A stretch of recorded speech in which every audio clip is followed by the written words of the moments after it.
شايفين حبايب طنط أمولة؟ شايفين الجمال؟ شايفين الحلاوة؟ دي اسمها العزيزية. اسمها العزيزية، يعني مكرونة باللبن. حاجة كده في منتهى الشياكة، في منتهى الجمال. طبعا بقى الشتا جه وهنحتاج بقى الحاجات اللي بتدفينا. لا تقولوا بقى رز بلبن ولا بليلة.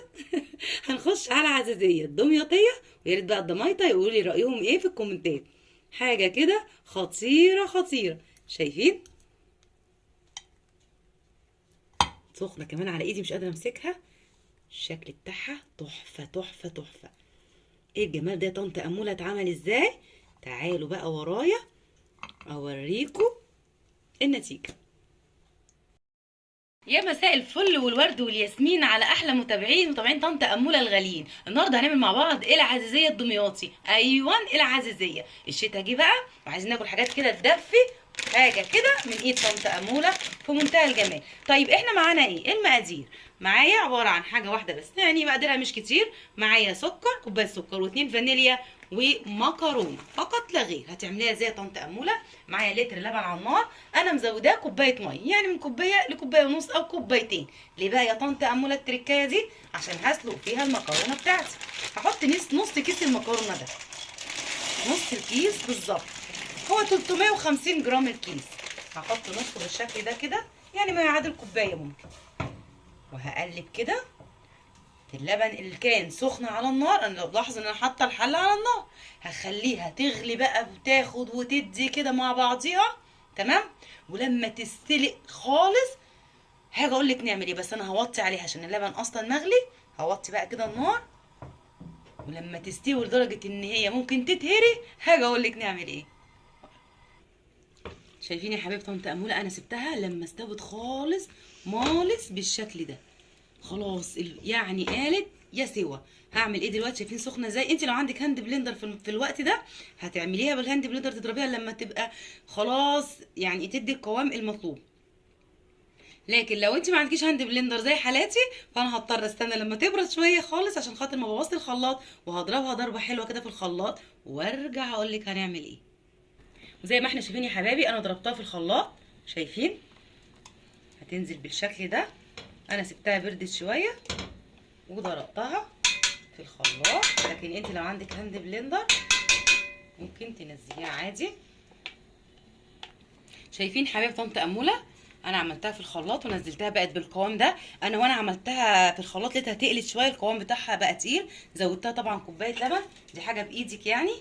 وانت بتعمليها في الخلاط او في الهاند بلندر لقيتيها القوام بقى تقيل قوي كده، لازم تسيبيه شويه بشويه لبن او ميه زي ما انت شايفه بالشكل ده. هو ده القوام المطلوب. هتعملي ايه دلوقتي يا طنط أمولة؟ هنزل عليهم بكوبايه سكر، او طبعا حسب الرغبه، لو عايزاه اقل من كده او اكتر مع التقليب. وهنزل كمان بكيسين فانيليا الصغنطاطين دول. بسم الله الرحمن الرحيم.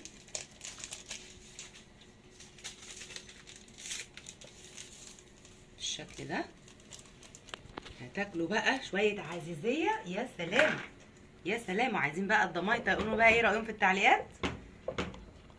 بسم الله الرحمن الرحيم. مع التقليب كده هفضل اقلب طبعا لحد ما السكر يدوب خالص وتغلي غلوه كده. وهنزل عليهم بكوبايه لبن، نص كوبايه لبن، عليها معلقتين نشا صغيرين. تمام. لبن او ميه برضو عادي المتوفر عندك.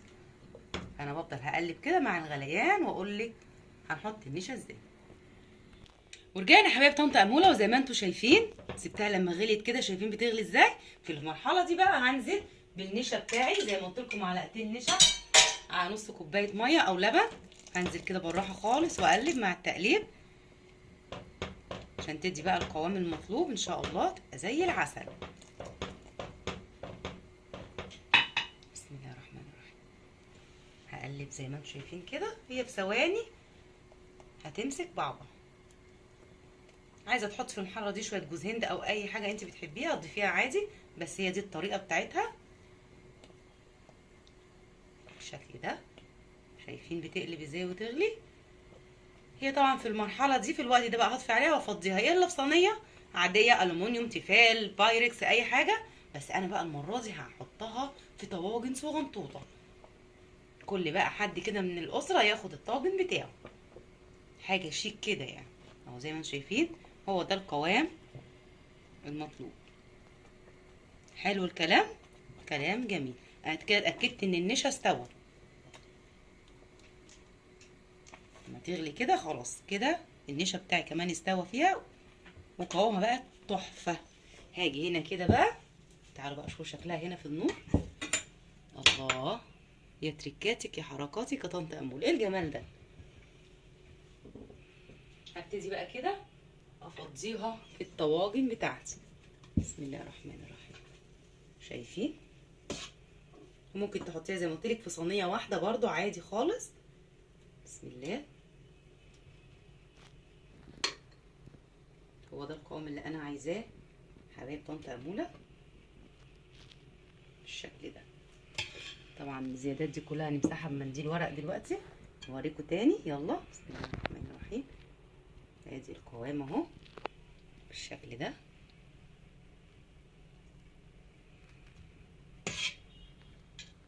شايفين؟ ممكن تفضي كل الكميه في صينيه عادي خالص. هكمل بقى بقيه الطواجن وارجع. زي ما احنا شايفين حبايب طنط اموله الطواجن طلعت بالشكل الجميل ده. خلاص انا بقى ايه في المرحله دي هحط المفروض قشطه طبعا، بس طبعا عشان الواحد يعني ما يتخنش قوي انا هحط شويه سمنه بلدي كده صغنطاطين خالص بالشكل ده عشان الوش بس يحمر. طبعا كل حاجه استوت معانا. لو عندك زبده او قشطه او سمنه بلدي انا هحط حبه صغيره كده عشان الوش بتاعي يحمر. طبعا ما فيش اي حاجه من دول خالص والله، الموجود يعني المتوفر كده. وكمان وهي بتستوي يا جماعه بيتحط لها برده معلقتين سمنه بلدي او زبده، بس انا ما حطيتش عشان الولاد كده كفايه عليهم قوي. هحط رشه سكر بودره كده برده عشان الوش يحمر. هي حلاوتها كده ان الوش بتاعها يكون احمر قوي. هحطها في الفرن في الرف الوسطاني على درجه حراره 180. اول ما تلاقوا بس الوش احمر تطلعوها لان هي اصلا مستويه واجي اوريكم النتيجه. شايفين يا حبايبي الطواجن طلعت من الفرن بالشكل الخطير ده. وزي ما شايفين بقى الوش محمر ازاي عشان رشه السكر البودره اللي انا حطيتها حاجه كده من الاخر. شايفين؟